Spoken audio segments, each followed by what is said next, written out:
We wanted to give our young people exposure opportunities from various professionals to make sure that, they were able to hear about different careers and see what interests them and ask questions if they have any questions. So our students that are on today, make sure if you have questions for either of our guest speakers today that you're more than welcome to take yourself off of mute when the time presents for you to ask questions, or you can upload questions into the chat box and Ebony and I will monitor the chat box.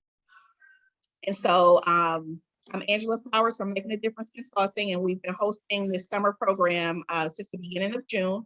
And we have students that come in person, but we also have virtual options as well for the students. I met Mr. Collins maybe about 2 years ago. And at the time, I manage a program with grandparents that are raising their grandchildren. I'm here today simultaneously as I'm doing this. And he came over for one of the artists that was painting pictures. And he was a photographer, taking pictures at that time and videoing. And I'm like, oh, this is so cool. But then I started talking to him to find out that he does other things with coding and with computers and things like that. And I was like, oh, yeah. And he runs his own programming. So I've known Mr. Collins for 2 years, but I know in the field you have been doing this for multiple years. And so you can take it over from there. And okay. All right. I'm excited. All right. Let me share my screen. What in the world? Boom. Can you see that? Mm-hmm. All right. Okay. So my name is Jamal Collins. My handle is Jayworking. So that's one word. That's JAYWORKING. And, this slide right here is just a little, I'm kind of thinking of my title and what I'm really about. And that's design and social change, right? So social change is making changes in policy by somebody on the ground, the minority, making enough noise to change policies and change how we do stuff, right? So one of the things is that I felt like what I thought that design could do was really change the youth, change the way they think, and really give them a winning mindset, right? So I started teaching graphic design, video, and photography. And what this was doing was just really helping to raise awareness. It was helping, the community and help tackle a lot of the problems that we have and face right now, right? So I was working in the inner city, right? So I'm at all these different locations, and I got kids as young as 9 years old, right? So this little girl right here, her name is Germany Austin. She's one of my 9-year-old designers, top designer. She's coming in. She's really crushing the class. We're doing a full-blown anti-bullying campaign. And, unfortunately, she lost her mother to some violence in Cleveland. She had to lead a program. And, I'm kind of grappling with these kind of issues, right? So, I had to think about it. When I thought about what was going on, what was the problem, right? Because I'm coming in as traditionally as a designer, right? So a designer is he's just really creating collateral for other clients as far as logos and brochures and things like that, right? So flyers, posters, stuff like that, right? Designing websites, things like that. But, when I'm working with the youth, I'm looking at these other problems, right? So we got a problem with the environment. We got a problem with the school systems, the neighborhood, the community, and all of that stuff. So I started kind of digging into this, right? So, kids not reading up to the level that they need to be, kids just kind of, they kind of like systematically prone to fail because of, not being able to be in a certain grade that they were in. Less opportunity leads to frustration. These frustrations lead to despair. It leads to crime. This is all the issues that's going on, right? So, I want to reverse that and kind of, do my part to teach them these tangibles of design and be able to really change their life and really talk about the stuff that I'm talking about, right? So when I think about all of that stuff, I got to think about my early childhood myself, right? So starting out, everything was lovely. My street was lovely. We played football. I had a peach tree in my backyard. I had all of this lovely stuff. It was beautiful until I got into the second grade. When I got into the second grade, everything changed because I flunked the second grade. Me flunking the second grade really put a bad taste in my mouth. But not only that, but my teachers really alienated me. They humiliated me. I got excluded, and that really put a bad taste in my mouth. I wasn't eager, really. I ain't have no enthusiasm to do anything. And then what's crazy about when I talk about this issue, what like my peers, they was getting flunked twice, right? This is 75, I'm like 5 years old, right? So, even to deal with this type of stress at a young age, I really wasn't prepared for that, right? So my mother really didn't know. She was young to sit me down to really talk about like, this is how they gonna come at you. This is what's going on, right? This is how you got to navigate through this situation, right? I didn't really get that mental support that I needed, right? But I did have my comic books, right? So my comic books was almost like my mentors, really, right? So Daredevil, like I'm really heavy into drawing, and that's where I kind of led to. Like, I really wasn't really reading the comic books, which was a trip. Like I'm just kind of copying them, and I'm kind of drawing them and things like that, right? So this kind of leads me back to like the solution. What I talked about is, you know, um, design and social change, right? And that just really means that ordinary people can be highly effective, right?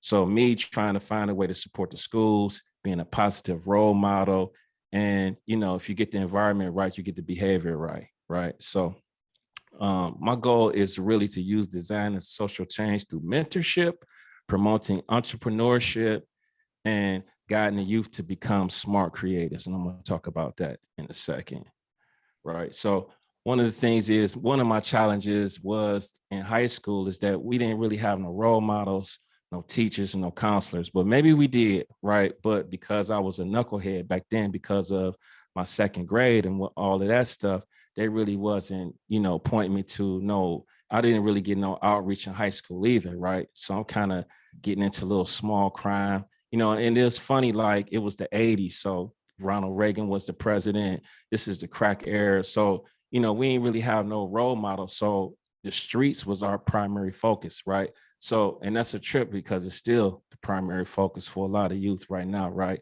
So another role model was KRS-One. So we was learning about drugs, we was learning about AIDS, we was learning about all this stuff through KRS-One. Again, my parents wasn't really bringing me into a lot of stuff that was going on. We was just in it as we was going, right? So, but with determination, my own determination, I was able to, go to Akron U, right? So I went to Akron U. I took up graphic design. It was funny that I took up design in 90, right? So it wasn't no internet. It wasn't no other Black designers. It wasn't no exposure, right? So I just got lucky. I go to Akron U. I just pick a field because graphic design, because I was heavy into popular culture. I was heavy into doing graffiti and design. And I mean, just doing graffiti and popular culture. So I'm like, I might as well just major in the art field, right? I didn't want to be an illustrator, photographer, and I saw something called graphic design. I was like, it sounds like it's something, right? Which is cool. It's like, as soon as I touched down on campus, they was like, we got something new. It's called the internet, so I kind of evolved and I kind of beta tested like Photoshop and a lot of programs that we know, like, or we don't even think about right now. Is I kind of beta tested that. How long I got? I don't want to be too long. How long I got? You good on your time. I got. All right, let me know. All right, so I graduated from Akron U in 97. I landed in corporate. Corporate spit me out after 15 years, right? So I'm trying to work my way up the corporate ladder, and they're micromanaging me. But I think when I reflect back, I don't think they really understood me as a Black designer. I'm kind of working at one of the top firms in the country. I'm working at PricewaterhouseCoopers. I'm working like on the 27th floor BP building. You know what I'm saying? I'm kind of following the status quo on what you're supposed to do. Go to school, graduate, get your degree, work your way up the ladder, retire, go to vacation, pension. This is what we're supposed to do. But at the same time, I'm supposed to be a designer. So if I'm talking about social change and changing how the status quo is, then I need to be more of an outlier. I need to be more like Daredevil was in Murdoch, right? So if anybody know about back that comic book, Daredevil and Murdoch is the same guy, but they different dudes, right? So the Daredevil is a superhero. He's fighting crime. Murdoch is the blind lawyer, right? So the thing is, like, he could just stay a lawyer. He don't never have to be Daredevil. He can work his way up the ladder. So to make change and to do that, to be a superhero, You gotta stand out a status quo and kind of go against what's going on, right? So that's kind of what happened. So I'm out of work and I can't find work. So what's weird about design is that they took design and they commoditized it and they turned it into a system, right? So what it was they started outsourcing the work. They got something called brand guidelines. And a lot of y'all should be kind of familiar with something called Canva. We got like apps where I can I can make a flyer real quick. So when you can when you could take something and turn it into an easy system like that, then anybody can do it. When anybody could do it, that make the value go down. So me being a designer, I had to evolve as everything is going on, right? So I had to stand out, right? So one of the things I talk about is standing in front of the portfolio instead of behind it. And that's when my life changed, but I could kind of get into what that is. But when you graduate from school as a designer, you need a portfolio. Your portfolio helps you get a job, right? You could show that you could do the work. I could show that I could do layout. I could show that I could do photography. I could show that I could do logos, and I can come into a company and be, I could be a resource for the company to be able to do all these multiple things, right? But the thing is that when I say stand in front of it is being Jay Working, me being who I am and me being unique and not just a portfolio like everybody else. And when you could do that, you'd be indispensable because you can't replicate Jay Working, but you can replicate some logos, if that makes sense. I'm kind of going off the thing, but we flowing. So I lost my job. I couldn't find no work. I'm out of work for 5 years. I want y'all to keep that in mind. I got a degree. I didn't work at corporate company, right? And I'm out of work for 5 years. So I want that to kind of sink in. Your degree really don't mean anything, right? It's just a piece of paper. Oh, student loans. I got a family, all of this stuff, right? So I started volunteering at the Boys and Girls Club, right? So which is crazy about this is I was hired as an art teacher for the Boys and Girls Club. I've never taught before. I don't know anything about curriculum. I don't know anything about classroom management. I'm dealing with drugs. I'm dealing with gangs. I'm dealing with hunger. I'm dealing with all of this crazy stuff. I'm in the hood. And the second day I go up there, they stole my car. The second day I started, they stole my car. So now I'm almost on the verge of quitting, right? So I'm about to quit, basically, right? I got to walk. I'm working in a hood that I'm really not familiar with. So I got to walk, even though it was close to my house, I got to walk like 5 blocks to get there, back and forth in the summertime. It get dark by the time I get off. I'm walking past pit bulls, Arab stores. Y'all know what that's like, right? So, but I stuck in there. And, what's weird about it, and when I tell people that story, they say I would have quit. Right. So the thing is like, this is before Jay Working. This is before the after school program. This is before all of that. Right. So this is kind of like I always teach kids to talk about the dip. Right. So a dip is a dip in your, and when you're trying to do something, and then when you get through the dip is where the highlight come, where, your work will shine, if that makes sense. Right. So you got to get through the hard part before you can get to the part that you want. So you might have a dip into what you're doing, right? So the thing was, I was like, forget these kids, man. I'm just about to start, kind of doing my own thing. So I just kind of ignored them, right? I started drawing. I started working on my skills and stuff like that. And he was like, Dad, you can really do this? I'm like, yeah. Because one of the things is what after school programs or whatever, even in school, they yell at the kids too much. That's one of the things, right? So the thing was I saw some computers and I mentioned to my art director, I'm like, look, why don't you let me teach graphic design?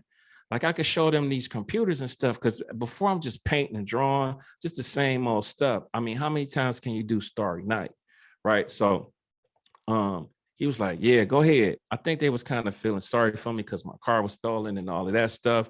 So I was there for 12 months. I resigned and came back as a consultant. When I come back as a consultant, I started rotating between 7 locations. I had 27 max, and then I'm averaging 100 kids. So I'm teaching industry standard graphic design that I learned in college, right? The stuff that I'm teaching in the inner city is the stuff that you learn in college, right?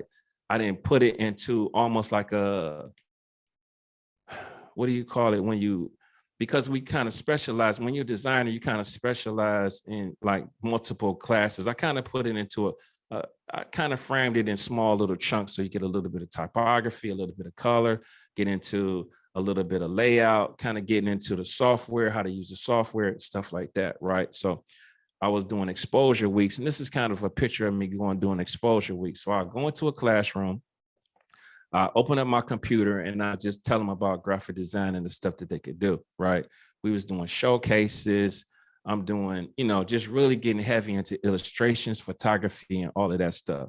So one of the things was I was like showing them other people's artwork, right? So one of the things I started doing is I started getting heavy into really designing my own stuff, right? So I'm using a program that really it can kind of screen capture. I supposed to be letting people in. Okay. So I can screen capture with the stuff that I was doing, and then I could show this on a YouTube channel. So I started a YouTube channel, and I started screen capturing a lot of my work and stuff that I was doing with them, right? And it was really hitting hard. Like, you could really do this. Like, it was really opening up their imagination. You can imagine like going to my YouTube channel and see me create this stuff, right? So I could speed up the time and add some music to it to make it super cool, right? So another thing that I was doing was I was recording my classes, right? The only reason why I was recording my classes with a camera was because I was just trying to just see my teaching style to perfect it. And then what I was doing was, what I saw was I was really showing a connection with me and the youth, right? And I told myself I'm gonna start a YouTube channel, and I'm gonna put up vlogs for the next 3 years and see what it do. And that's been 5 years later, right? So I could kind of get into the YouTube stuff or whatever. So this is one of the projects that they was doing. Like, we was turning ourselves into, they was turning themselves into superheroes. And I just had like a list of different projects that they was doing, right? So one of the things was like, they talk about college, college could be an option, but I want them to know that they could build and do this stuff without college too, right? So really using their entrepreneurship skills, because the thing is, like, I don't want to downplay other programs like, rapping and all of this stuff. Like, this is more tangible resource that you could use to get money because you could do so many things. I could do video. I could edit that video. I could do video for people right now. Something like rapping, not to talk about other programs, but, you got to be skilled in that. And that's not something that you could tangibly make some money right now, right? So this is really putting you past your comfort zone, self-improving, and really getting competitive with what other kids is doing. Because that's the thing, is like, a lot of kids is y'all not competing enough. And that's part of the problem, right? So talk about hustle, talk about hard work. This is all about the mindset. Like, I could sit and tell you about Photoshop all day long, and here's the tools and this, but if your mind is not right and you're not thinking long range, then it's really kind of worthless to even do that, right? So, having a positive attitude, right? And, contributing and being a part of the change too, right? So in the beginning, I talked about one of my things was talking about a smart creative, right? So it's a book called How Google Works. And How Google Works, one of the CEOs, name is Eric Smith, and he kind of came up with a term called smart creatives, right? And he was kind of giving this to like the employees at Google, right? So he's Google, right? So before that, we had a term called knowledge workers. Knowledge workers was being having deep knowledge in one thing. That was coined by Peter Drucker. Peter Drucker is Warren Buffett's best friend, right? So, but this whole concept of smart creatives is 4 things, right? So number 1 is just having deep technical knowledge, right? So that's Photoshop, that's video, that's photo, right? Number 2 is having some type of business savvy, and that's like being conscious about like your personal brand, what that is, social media, email, stuff like that. And number 4 is having a creative flair, right? So creative flair is taking risks, not being afraid to fail, all of this stuff. And then last but not least is a hands-on approach to getting stuff done. So you can have all of this stuff. You could be cool with Photoshop. You can understand the business part of it. But if you're not getting hands-on and getting it done, what the heck is you doing it for, right? So these last couple of slides is kind of like more like on a mindset type of thing. And it's a story called, I won't get too heavy into the story because it's a little long. So it's a story called An Acre of Diamonds. And basically it's about an African guy who, well, I gotta get into a little bit. So it was an African guy who was in search of an acre full of diamonds, right? So he was looking for diamonds, and in his despair, he just committed suicide because he couldn't find the diamonds, right? So another guy came behind the African guy and buys the African guy's land, right? And lo and behold, the acre of diamonds was on the African guy's land. So the problem with the African guy is that he never researched his land to see if it was diamonds there.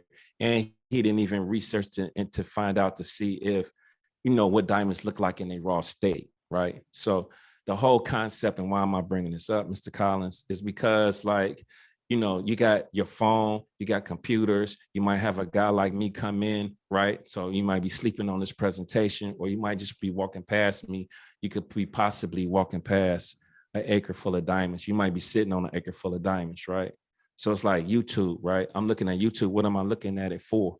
Right? What am I looking at on there? Am I looking to really build my mindset? Am I looking to build my skills? Am I looking for the next thing? Do I want to be a t-shirt designer? Do I want to be a YouTuber? Do I want to be a vlogger? Or am I just looking at TikTok all day? That's the acre full of diamonds, right? So the next is 4 stages of competence, right? I don't want to butcher this, but the 4 stages of competence, number 1 is unconscious and incompetent, right? So unconscious and incompetent is you don't know what you don't know, right? So the thing is that if you don't know you're in a prison, then you don't even know to break out of it, right? We had a little saying a couple of years ago called "stay woke," right? So then you got competent but conscious, right? So it's kind of like if I show you something, it's just like almost like if I could show you how to do a piano, right? So you could kind of play a little bit, but you got to figure out where the keys is at, and then the last stage is incompetent and unconscious. It's almost like you could do it without thinking. Like it's almost like walking. It's almost like anything else, right? So this is the kind of the stages like people get tripped up at, is they don't really wait till they get to the last stage. And this is kind of on the level of mastery too. I don't know if y'all familiar with or hearing something called the not the acre diamonds. I'm getting mixed up. 10,000 hours, right? So 10,000 hours makes you a master in doing something, and you're able to do something, but you got to get into the practice of doing it. It's like muscle memory. You can't just go into something one time and think you're going to get it, right?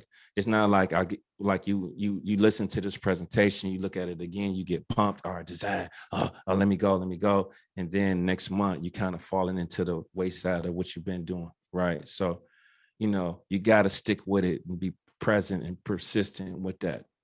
Here's another thing about mindset too, to keep in mind. So it's called the well, the spark, and the wheel, right? So the well, just think of a well that you got water in, right? So the well is almost like your brain, right? So the spark is like having an idea, but the well, the more information you put in the well, the deeper it is, right? So I got to look up stuff. Like I said, going back to YouTube, right? They got audiobooks on there. They got audiobooks that's like, you can get cliff notes on audiobooks. So I can list out a bunch of books that's going to speed you up and put you on the next level. And, the more insight that you put into your brain, the more you're going to have a spark of an idea. It's almost like I always give another example of like a kitchen that doesn't have any ingredients in it. Can't make nothing. If I go in this kitchen, if I got lamb, I got sauces, I got noodles, I can make more stuff, and then I have a spark of an idea. I talked about designing social change and youth being, on the forefront of designing and changing something, right? Like a poster, like we know about Black Lives Matter, we know about all of this stuff, all of these changes, right? NFL players taking a knee and really changing something and going on the line for that. So it's like, how can I make a change, right? So the thing is, like, I need to be looking at the policies that's involved and what I don't agree with. Me designing a poster, me going on social media and talking about that is giving me a sparking of idea. On the flip side of that, let's just say I wanted an app, right? I want a new app because I don't like how stuff is going, and I got to look this stuff up to have a spark of an idea. And then the will is the execution, right? So all of this stuff don't matter if you don't execute, right? So I always talk about, it's a bunch of dudes in a car right now smoking some blunts and having the craziest ideas ever on changing something, right? But if they're not executing, there's no use in doing it. That may be a horrible example. You And know what? last, That's a piece of reality though, you know? last I'm gonna talk about I had a student, his name was Elijah, right? So Elijah was like incredible with how he designed. Like he really stood out to me because he was going above and beyond the stuff that I was giving him, right? So I could really tell the difference between somebody that's just coming into class, is that it, I'm done, and be gone in 5 seconds, versus Elijah really coming and really doing and going above and beyond, doing 10 projects, which was crazy, amazing, right? But one of the problems that Elijah had was he couldn't spell, right? So I'm kind of working with him on that, right? But I let his teachers know, like, look, he's Googling it, he's sounding it out. He had a workaround, right? But I made sure that I let his his teachers know, like, he my top designer, right? So don't let like your grades or let other teachers or let certain stuff that you're not good at stop you from being great and doing something else, right? So last but not least, this is all about, giving back, freeing yourself from status quo, the journey of taking risk, and you can make opportunities for yourself, right? You got to step out the box. And I feel like the role of a designer should be a more social responsible role, not just a role where I'm just doing logos for somebody, but really impacting and doing some change and changing the youth. That's it for me. I I love appreciate it. My Do we have YouTube, any questions? my YouTube channel, subscribe to my YouTube channel. You can see some of my speed art. You can see me in the classroom. You can see all of that stuff. I'm a heavy component of being using video, using content, whether a podcast, whether writing some articles or doing some vlogging, right? I think the days of having a resume with bullet points is over. People want to go to your video and see how you feel, see how you think, see how you articulate yourself, see what's in your background, all of that stuff. So tighten up on your equipment, tighten up on how you do stuff. And that's what's going to happen. Like, I don't have a teaching license. I'm teaching at schools because I'm sending people video and I'm coming recommended because they see what I want. They see what I could do and they want that guy. So that's how you do it. It's the cost of entry is zero. Like, I could start a show right now, a reality show. I don't need BET. I don't need nobody. I can just set up a camera.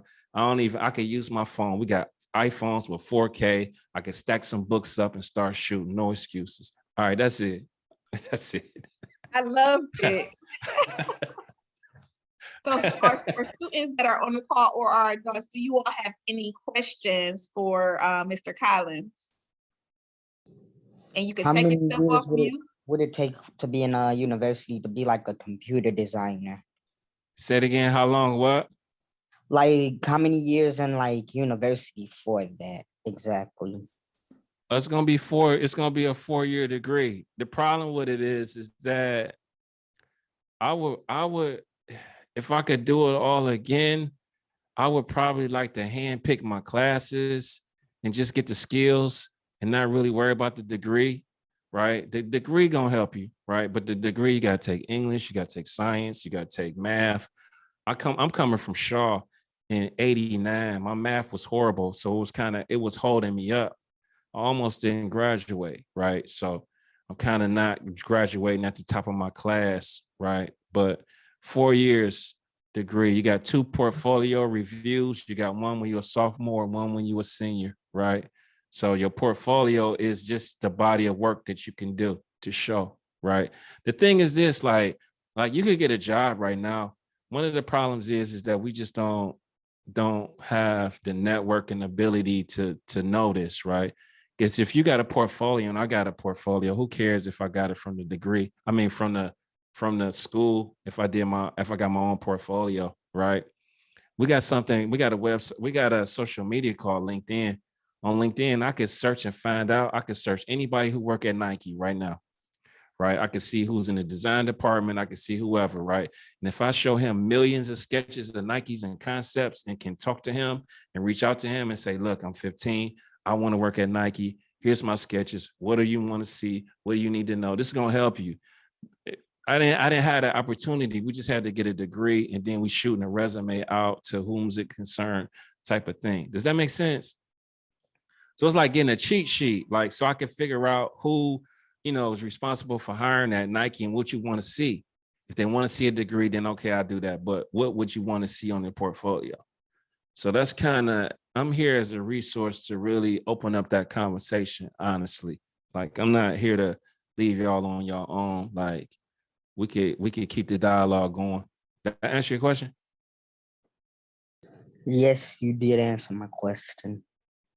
That's a little bit scarier though, ain't it? Like 4 years, I can coast, I can go to class. I'm talking about creating some stuff now and reaching out to Nike and say, look, I want to work there now. That's a different situation, right? So tell you and your mom catching a Greyhound and getting on, going to where Nike is and knocking on some doors and say, look, what's your name? Oh, Jalen. I'm Jalen and I want to be a Nike designer. I want to work with Kanye. If I gave you a chance to work with Kanye and work with Yeezys, like how can I get there now? Do I got to go to college? Like the stuff I'm showing you, like you could do that now if that makes sense. The thing is, like one of the things is you're gonna do this your whole life. Like you're gonna hit different plateaus as you go up, right? So am I thinking big enough? I'm 50 and I still want to think like, am I thinking big enough? Right. So I'm giving you a larger scale of thinking, like, we be local, we not national. Am I thinking national enough? Am I thinking big enough? Right. Remember I talked about the well, the spark in the way, like what you're looking at, who you're around, they're really not going to give you those big ideas. So where can I get these big ideas? The big ideas come from the books. The problem is that the books you're reading is boring. The books you're reading is for school. So you don't want to do no extra reading, but it's some attributes to be successful. One of them is getting up early. Another one is eating right. Another one is exercising. Another one is reading. You want to be successful, then you got to have these attributes. One of your things is separating yourself from nonsense, right? And following the leaders and following the kings. And you got to be a king, right? So